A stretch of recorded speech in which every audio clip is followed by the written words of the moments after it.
going to cover a couple financial assistance programs that we have in the office. There are more programs out there. These are kind of our two most popular programs. And, you know, like Justin said, visiting your local soil and water and NRCS offices is probably the best mode of action to come in and figure out what might work best for you. So to start off with, I like to think of EQIP as a big umbrella.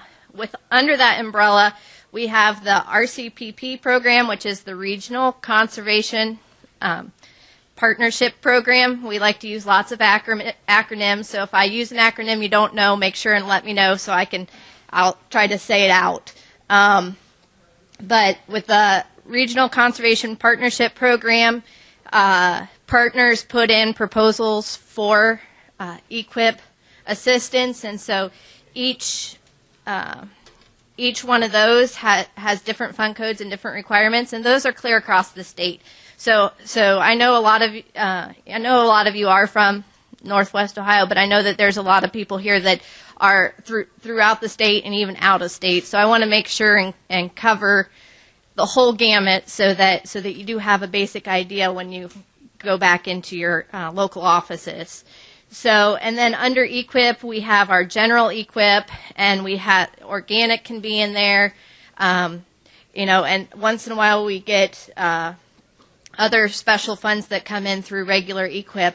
So just having your application in and letting the local office know what practices you're interested in, they can help you find the fund code that works for you, because there's so many of them. It's sometimes hard for us to keep them straight, so just making sure there's no way that, you know, a farmer out in the community is going to be able to know what each and every one of them is or keep them straight. So, and these fund codes are different pots of money. They each have different requirements and different rules. And sometimes they occur at the same time, and sometimes they have their own set of deadlines. So it's kind of an ever-evolving, moving process with these. And EQIP has an incentive for producers to do something that you're not already doing. So if you have that erosion concern, or you have a soil health concern, or an organic matter concern, this helps you do something new to help address those concerns. Some of the examples on practices are, and Justin covered a lot of these already, nutrient management. We have reduced tillage, adding small grains or perennials into rotation. The payments for those have dropped recently, but those are still out there. Cover crops, manure storage, waterways. We also can do grazing practices, forestry practices, tree plantings, wildlife, and pollinator practices. So it's all encompassing for a lot of different land uses, not just for cropland. I'm not going to dwell on these because Justin did an excellent job going over these, but here are some picture examples of a couple of the more common practices for us in Hardin and Hancock counties. But we have manure storage. Here's the drainage water management structure that Justin was talking about. Cover crops. And one of our most popular and most important for the watershed is nutrient management, following the 4 R's in the Tri-State Fertility Guide. One of our other programs is the Conservation Stewardship Program. This has kind of evolved over the last 8 years. As each farm bill comes up, the program changes a little, and so this year there's been some significant changes to the program. Some of the stuff that stayed the same is that it is designed for people that are already meeting traditional practice standards. So if you're already doing grid sampling and VRT, so you're meeting some nutrient management standards already, but you want to increase or improve that beyond what our basic levels are. And what we do is we go through and benchmark what the operator is already doing, and then The operator needs to pick at least one new practice. This year there's over 200 practices, so there are a lot of options to choose from. And what we call, lots of times we call them practices or whatever, but they're actually enhancements, and then the enhancements can be bundled together also. So the enhancements are the next, like I said, the next step above our baseline practice standards. So new for 2017, though, is it's designed to be implemented more like EQIP. You guys coming in, you're not going to see too much difference except for maybe the way we ask questions or some of the stuff we go over with you. But from our end, there's a lot of changes in how the contracting side works. Also, the producer will receive a minimum of $1,500 per year. So if you're a small producer that is raising produce or something like that, and you don't meet the $1,500 per year, then you will that's what your contract will be bumped up to. Now, there is an exception to this. Let's say you already have an existing CSP contract and you add one farm, and the new contract for that one farm doesn't meet $1,500. You're not going to get that addition. You're not going to be bumped up because that's considered adding on to what you're already getting. It has to be a new contract for that $1,500. And new for this year also are 2 new required land uses, the farmstead and the associated ag land. So anywhere on your farm such as grain bins or places that you are storing, processing your ag product, those have to be included in the application or contract. And then the associated ag land, such as, say, waterways, filter strips, even some small wood lots, that kind of thing. So with CSP, it's a 5-year contract, and it's a requirement that you have control of land for all 5 years of the contract.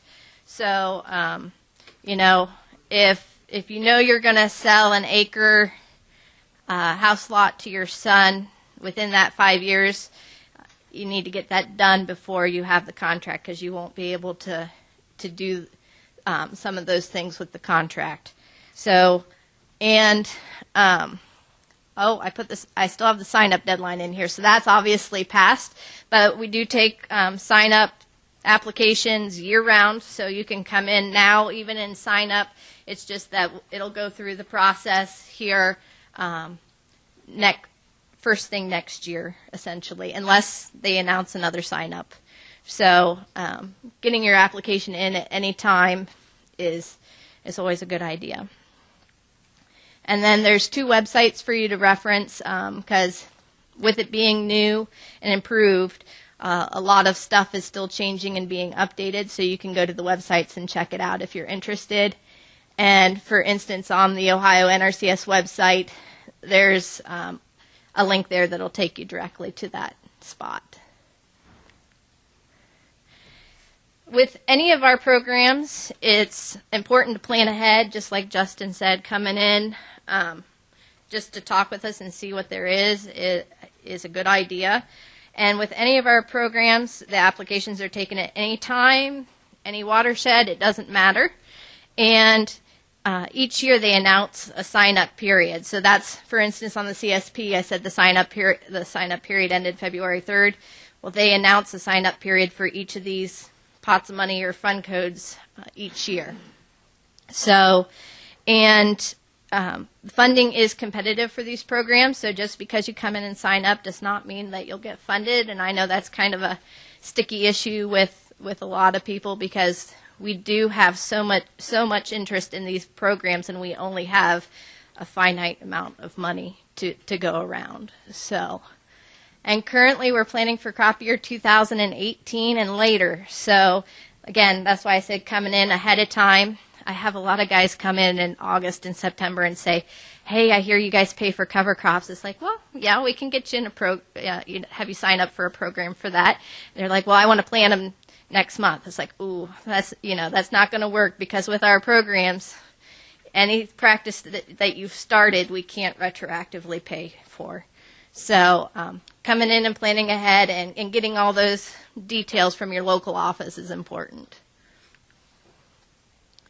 So if you're interested in coming in and talking with us, what is the application process?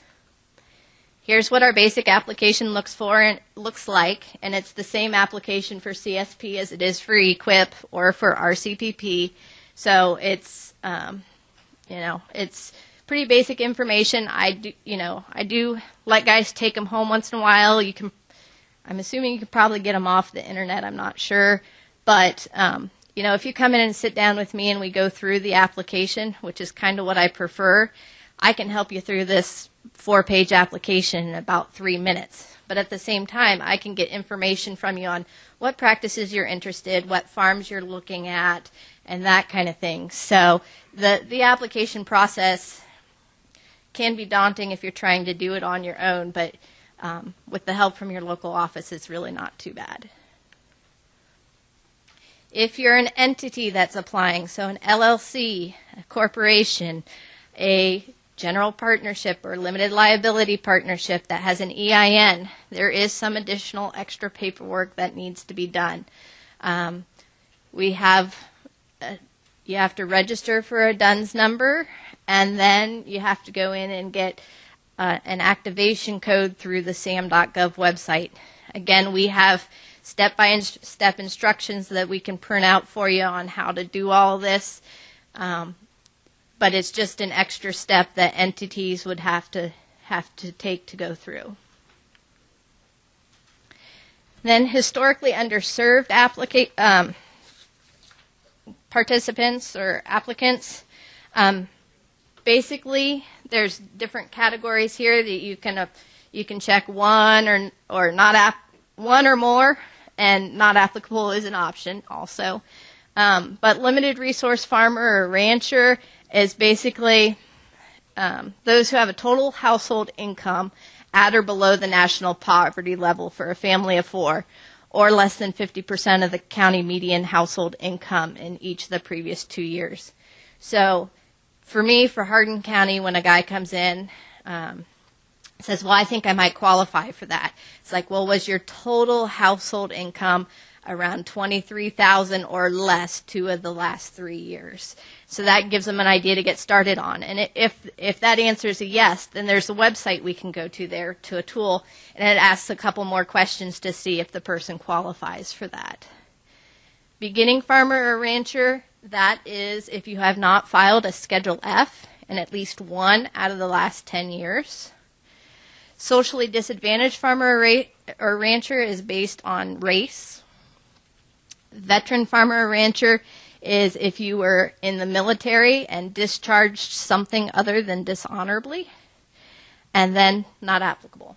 So a lot of our,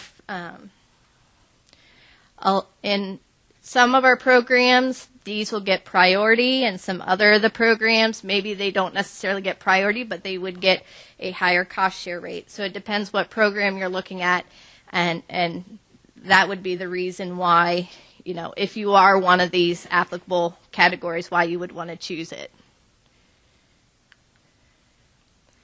So what do you include with the application? Well, we're going to need to know maps. We're going to need to know locations of where we're looking at, what practices you're interested in applying for. And so also for many practices, a lot that Justin was talking about that require some engineering, such as drainage, water management, manure storage, waterways, those kind of things, we'll need to do an on-site inventory and evaluation, or I&E. And so usually we get an engineer or a engineering technician to come out and walk your site with you, look at our options, and then they can come up with maybe some cost estimates or that kind of thing to help you out, help you make informed decisions on what you want to do.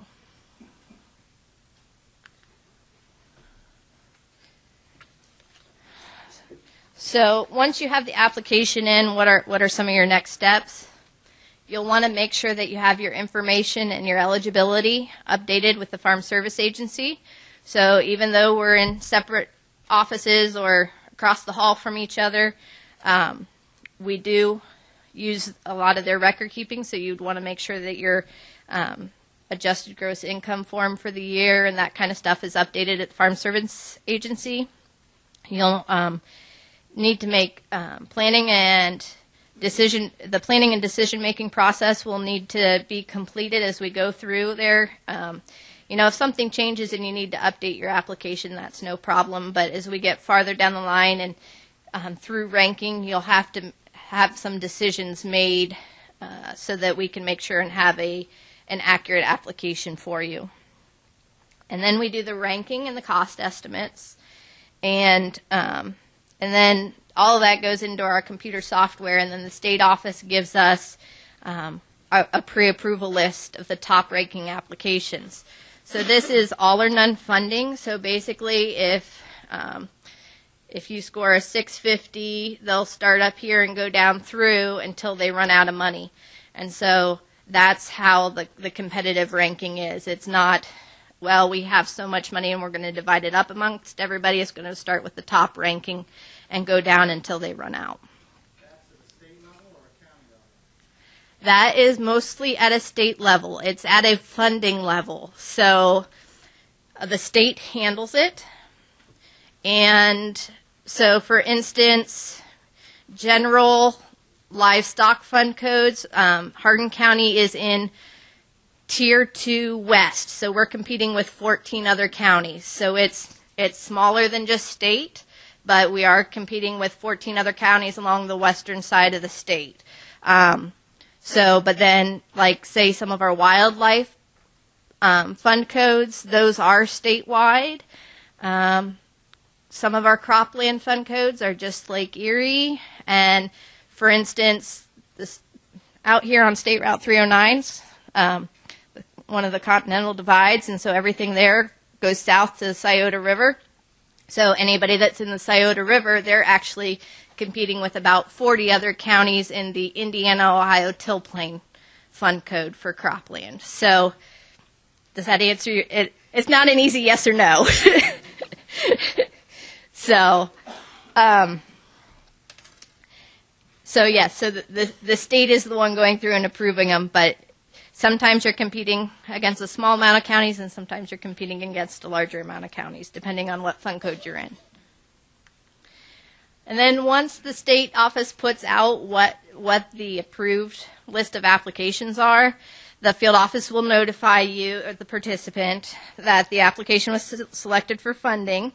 And so we'll need to make sure that, you're on board with everything that we've come up with, or everything that's been discussed, and nothing's changed, so that we can put a contract together, because it is a contract. And so if you're not selected in that, we do send out deferral letters, but we only send them out once a year, usually in October. So if you put your application in January, unless you're calling the office and asking, which I don't mind. I actually highly recommend it, because I think it's important for you to stay up to date and know where your application is.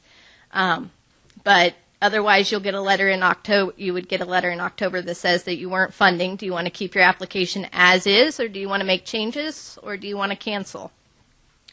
So, and like I said, making sure that the contract is what you want, what you're expecting, that's an important step, because it's important to follow through with the contract. It's your responsibility. So having that communication is important.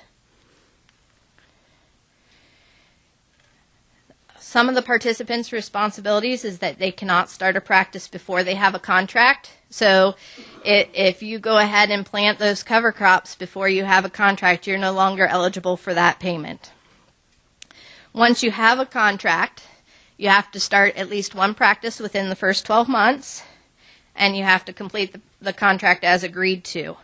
So we understand that Mother Nature throws a monkey wrench in things a lot of times. So communicating with your office and letting them know what's going on is an important step. We can do some modifications, especially when Mother Nature plays a role. But talking with your office before I had a guy this year that he got 90% of his cover crops in, but that last 10%, the beans didn't come off till late, and he was really rushing. So he called in and he said, so when is my deadline? What do I need to do? What happens if I don't get them planted? Having that kind of information to arm himself with to make an educated decision on what he needed to do to maintain his contract, or what we would need to do if he missed a couple of those fields, was really important. And it was great communication with him. So the other thing is you need to notify the office within 60 days of any changes. So if you have a contract and one of your landlords die and the kids decide that they're going to sell it and you're not going to be operating it anymore, you need to let the office know as soon as possible, but definitely within 60 days if that kind of thing happens, so that we can go through the paperwork and make sure that we have everything taken care of. The other thing that has been happening lately is if I have a contract in my name and I decide to start Burgess Farms LLC, yeah, I'm still farming. I'm still in control of it. No big deal, right? Not with an NRCS contract. We look at that as a different person operating it. So you need to let us know when that kind of thing happens so that we can update the paperwork and make sure that there's no issues with that.